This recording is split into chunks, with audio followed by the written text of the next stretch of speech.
வீட்டு வேலைக்காரன் தானா? இல்ல ஆகாருடைய பிள்ளைதான். நான் சொன்னதுதான் வாழ்க்கையில் வரைக்கும். நான் சொல்லுவேன், இவ்வளவு பிரச்சனையோடு இருக்கும்போது நீங்களும் நான் ஆராதிக்கிறதே எவ்வளவு பெரிய தெய்வம் தெரியுமா?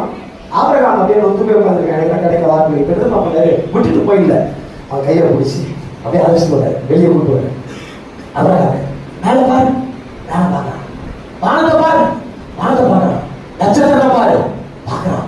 அந்த மாதிரி ஒரு சந்ததியை நான் எவ்வளவு பெரிய எவ்வளவு ஆறுதலான வார்த்தை. திரும்ப பாரு, ஆபிரகாமே கீழே பாரு, கீழே பாக்குறான். அந்த மண்ணை பாரு, கடற்கரை மணலை நீ என்ன கூடுமானால் எண்ணிப்பார், அதை விட மேலாக ஒரு சந்ததியை நான் பெருக்கப்படுவேன். ஆமே கையை தப்பி அப்பாவை எழுதி சொல்லுங்க. ஐயா, யாரும் வந்து இப்படிப்பட்ட ஆண்டலை குடிக்க மாட்டாங்க. இவங்க கையை பிடிச்சு சொன்னாரு. நான் 2 ஆசீர்வாதம் சொன்னாரு. 1 வானத்தை பாரு, 2 நான் சொல்றேன், 1 பரலோகத்தையும் உனக்கு கொடுக்கிறாரு, 2வது பூமிக்குரிய நன்மைகளை கத்தர் கொடுப்பார். ஆமே சொல்றவங்க கையை உயர்த்தி